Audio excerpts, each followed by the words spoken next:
So that's the number one thing. And last but not least, how to tune your brain to recognize opportunities where you typically would only see chaos and crisis. We're frightened. It's like some big crisis is happening where we're feeling really scared about what's going on. You know, uh, the fight or flight response, you know, well, part of the fight or flight response is to get hyper focused on any potential threat. So let's say if you're, one of the things to think about is to understand or remember is the human brain is hardwired for survival.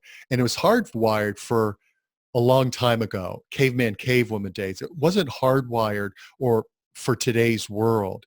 So in many ways, today's brain is very similar to cavemen, cavewomen brains.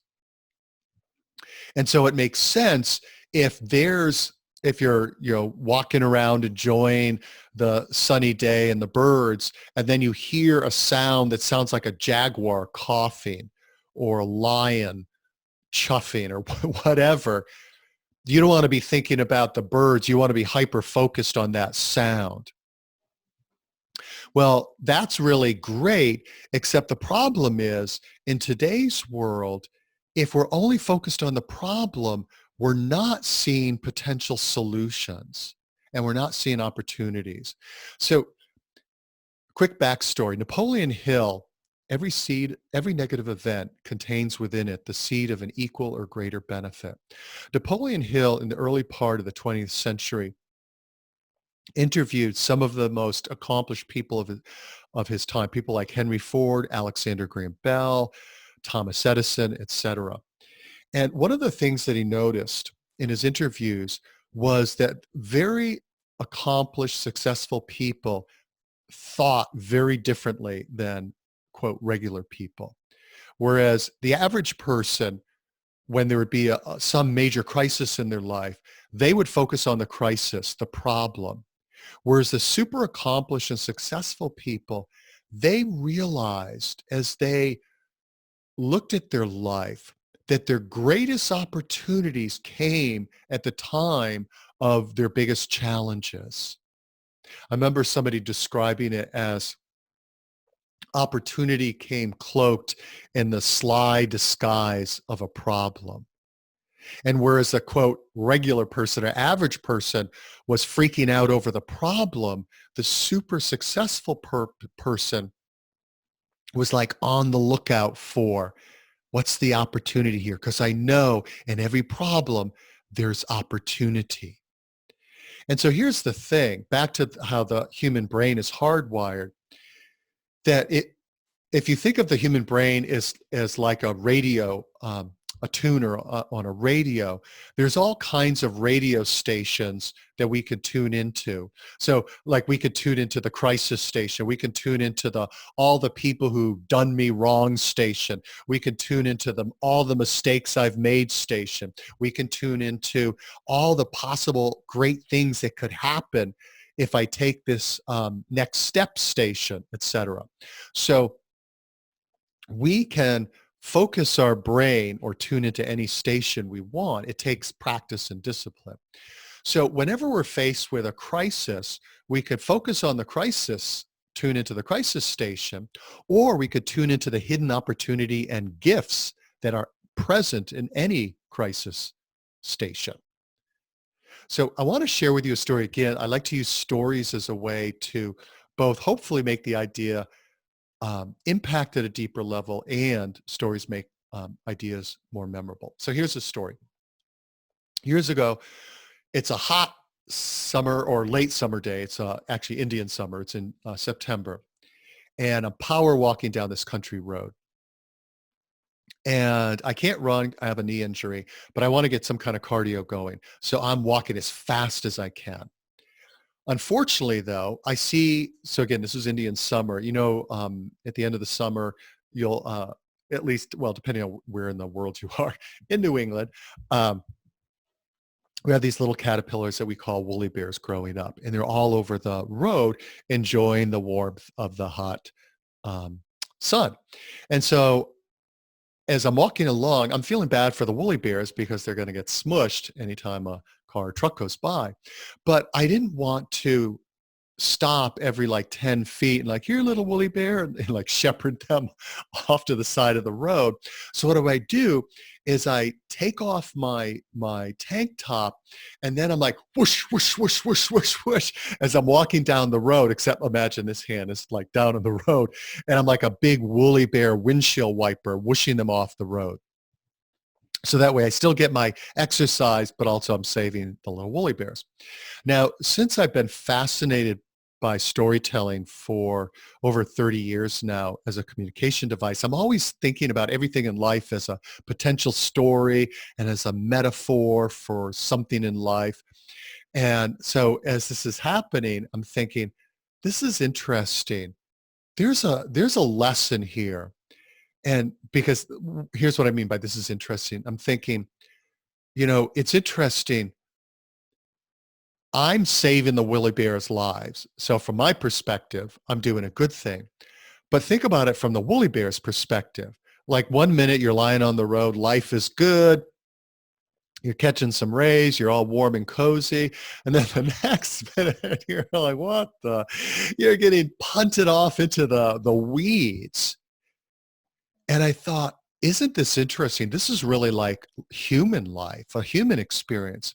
When we go through crises, when life deals us a hard blow, that it's natural for most of us to feel picked on, to feel victimized, to feel like, why is this happening to me? And to be understandably hyper focused on the fact that we're getting kicked into the weeds. Yet at the same time, there's a larger reality going on because the woolly bear, yeah, maybe I'm giving woolly bears, I'm sure I'm giving woolly bears a lot more credit for their intellectual functioning, but just work with me on this. From the woolly bear's perspective, they're in the midst of the drama of it. This is horrible. But from a bigger perspective, a higher perspective, my perspective, I could see that there was a gift there to the woolly bears. And we're the same way. And so it takes practice and intentionality to escape the woolly bear perspective during difficult times when life's serving us up, they're getting kicked into the weeds, and to take like a higher perspective and ask, what is the hidden opportunity here? What is the gift, or what are the gifts here? Now, I don't want this to simply be kind of like an inspirational story that's kind of fun and maybe cool. I want it to be useful to you. And actually, one other thing before we talk about how to apply this. To be honest, I don't know if this is true anymore. When I first started listening to motivational speakers, inspirational speakers, I first heard this, and then I searched, like, I don't know if it was Snopes or one of those online debunking sites, and allegedly this is not necessarily true, but just let's pretend it is, because there's truth behind it. This is the Chinese character for crisis, and it's actually the combination of the characters of danger and opportunity combined. So on the left is danger, right? Opportunity. And so you think about it, it speaks to the truth of any crisis. There's obviously danger, and it's easy to focus on that, but there's also opportunity, and it takes practice and discipline to notice that. And how we do it, and this is the practical part comes in, how we learn to tune our brain into the hidden opportunities and gift station. So it's not focused on the end of the world is coming station, the crisis station is by, or actually, let me say it in a different way.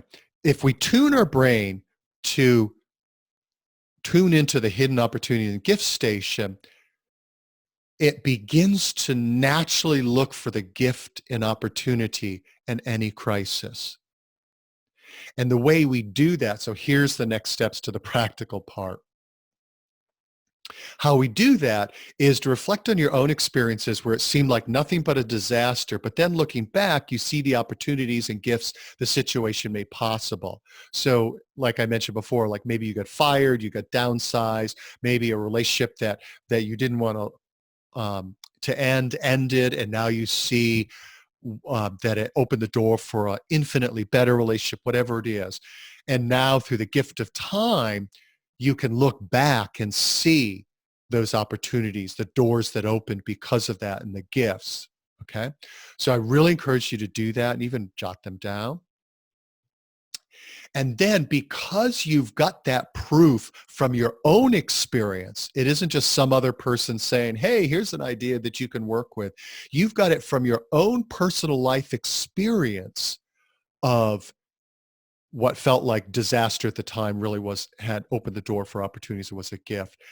That can help you know, and it can orient your brain toward looking for opportunities and gifts. So right now, in this really challenging time, what opportunities do you have? What opportunities is it opening the door for you? That one of the things that I'm finding in my career coaching work is that people who are furloughed, there's a pause in their work and they're finally slowing down enough to look at, what do I really like about my work and what do I dislike? And is the kind of work that I'm doing, is it really drawing on my true talents and gifts and passions?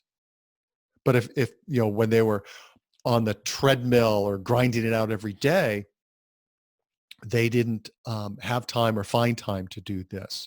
So to use that knowledge in this moment and in the future, anytime something bad happens, I will ask myself, what's the opportunity here? What's the gift? And I'll share something here with you, is that one of the things that as the whole COVID thing started to unfold or unravel, it really hit me. And this is something that I've known for a long time, is that the work that I've been doing on resilience all these years has been sort of on the back burner for me. I love it, but also it wasn't something that typically organizations would reach out to me to work with them on. And I just love this topic because I know the difference that it's made in my life and the difference it makes in anybody's life, and the difference it can make organizationally. And so one of the ways that I've focused on, okay, how can I make this very difficult time an opportunity, is to get serious about putting out more of my work on resilience. So I share that because I just want to let you know, I really try to walk the talk. I don't just try to share these things and hope somebody else will do it, but I'm not.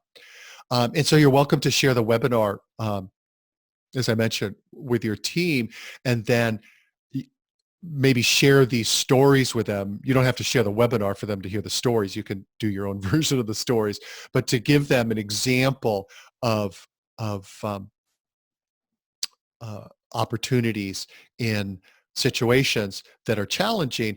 And so you can use this with your team to say, okay, what are the opportunities that we have here that we haven't been seeing? What are the gifts here? And let's say you're coaching somebody on your team. So I'm saying, let's say you're a supervisor, and they're feeling really stuck and they can't see any way out of the situation.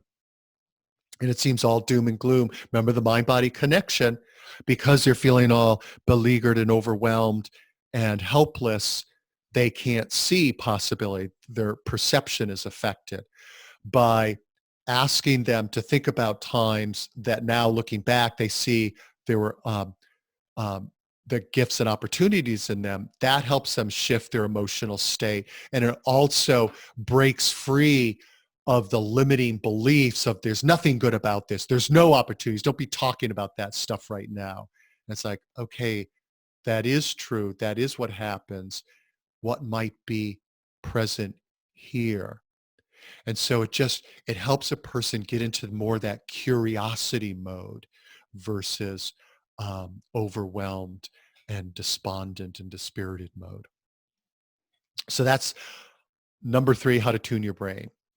So wrapping up here, we talked about how to shift your emotional state to an empowered, I can do this state through, if I can handle that, I can handle this experiences. I didn't think I could, but I did experiences, whether it turned out it was easy, like my MC in the event, or maybe it was really hard, but you did it. And it just shows how strong you are.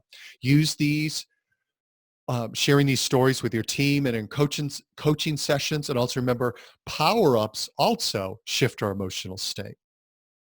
And then we talked about power-ups, which are the number one thing you can do to boost resilience and stress hardiness.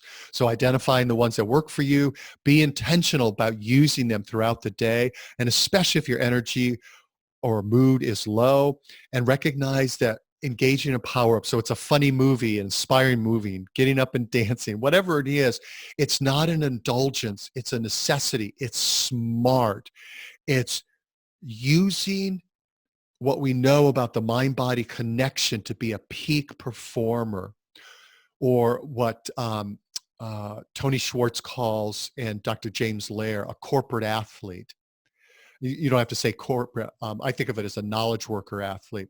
So it's using principles that elite athletes use to perform at their best. So you perform at your best when you're feeling at your best. Power-ups help you do that. And then what we just covered, number 3, how to tune your brain to recognize opportunities. So reflect, catalog, and gather personal proof that, yes, from my own experience, I see that in really difficult times, doors were open because of that difficult time, and there were gifts there, so that you have your own proof so you can use it right now and in the future, and then to teach others to do it the same. So final steps here, I'll be doing, well, you might, part 2 in 2 weeks was from when I did it live, but just know it's part 2 is coming up soon, depending on when you watch this. And I'm going to actually do a series. I haven't totally mapped it out yet. And if you have any questions for me about any of this material, or any feedback about either things that work for you, what you liked about the webinar, what could make it more useful, etc., my email is just david@humannatureatwork.com. I've got a bunch of articles on resilience, more organizational resilience, at humannatureatwork.com. So that is all for now. And I really hope you found this helpful, and hope to see you in the future. Take care. Bye.